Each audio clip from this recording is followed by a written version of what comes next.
Around 50% of teens have been victims of cyberbullying, including about 1 in 4 who've been cyberbullied more than once.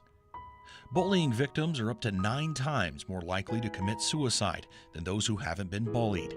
Nearly 5,000 kids commit suicide every year. That's 1 every 2 hours. Even more startling, 20% of kids who are cyberbullied think about suicide, and 1 in 10 will attempt it. The internet is so easily accessible to children, so too is the ability to harass and torment fellow students.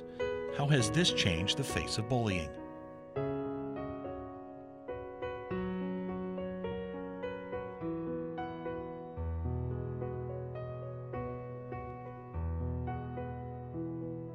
I think the most common form of my generation is probably cyberbullying because we have all the social media. Yeah. We have Instagram, Facebook, YouTube, Mm-hmm. Tumblr, all those good social media apps, and so people can get easily bullied for posting their opinion. For me, I would say it happened in person at school, and we didn't have high-speed internet when we were in junior high or high school. Yeah, I mostly see it online, whether it be like Twitter or Instagram or Facebook, just like mean comments or something like that. That's where I mostly see it. I'd have to say cyberbullying, because almost everybody these days has a phone or access to the internet, which makes it really easy for anybody to, make somebody feel bad or bully them. Yeah, I think that in my generation, when I was younger, like your age, I think it was more of in person because we didn't have a screen to hide behind, basically. So it wasn't as anonymous, and I think the consequences were more so because of that. I know for me personally, Facebook was brand new. So, that was the main social media when I was in like your age, junior high. So, a lot of bullying took place on there, but majority of the bullying took place physically, like not physically, but just in person, just name calling and in the locker room, stuff like that.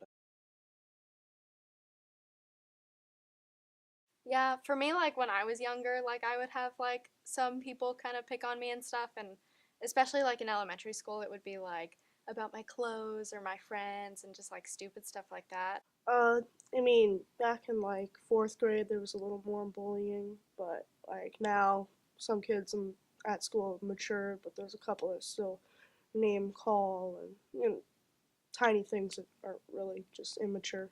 See, I got a lot of bullying because I have tumors, so I have cancer in my eyes, and so the medication I was on made me gain a lot of weight really quickly. So I went from like a cheerleader to not being able to do that kind of stuff. And I, cut my hair super short because I was losing it.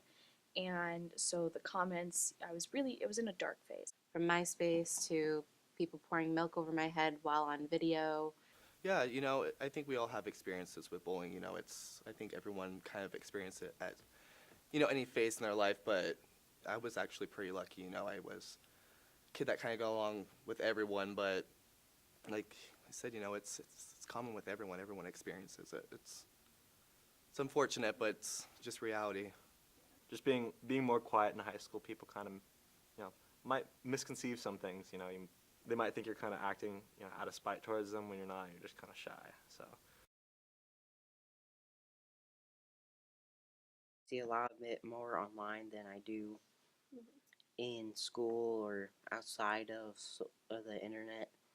I see a lot of it on the internet due to stupid things like because of people's opinions. And Right. I see it pop up a lot. Not like in real life as much. I still see it sometimes, but online it's a really big problem. I actually have, because there's one kid at my school who's this smaller little kid, and he's real nice, but there's some other taller boys that like to, step on the back of his shoes or whatever while he's walking around, and I would, in lunch line especially, because we'd be walking back from lunch, and that's when he would do it, and I would just stand in between them so that he couldn't do it most of the time. To me, I haven't seen it in a while, but I have seen it go on before, whether it be people going back and forth on Twitter, Facebook. Every day. It's not uncommon at this point.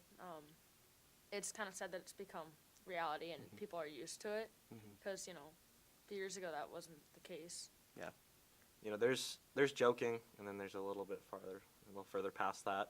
On campus, I don't really see too much. It's quite a nice place on campus. Social media might be a little bit of a different story.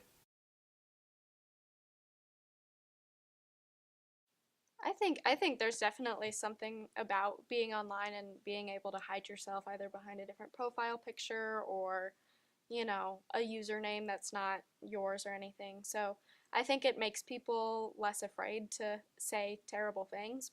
To answer your question, I think yes. I think people do have a boost being behind it. It is a safety net or something to protect them being behind the screen. They don't have to worry about firsthand retribution or anything like that, so they can pick on somebody behind the screen. Definitely. When you're behind a screen, it's a lot easier to say something you wouldn't say face to face, because you're not as necessarily worried about retaliation or anything like that. They act a lot bigger than they really are behind the screen. Yep. So nowadays it's more social media than anything because like it's easier to talk behind a screen than like to say it to someone in person.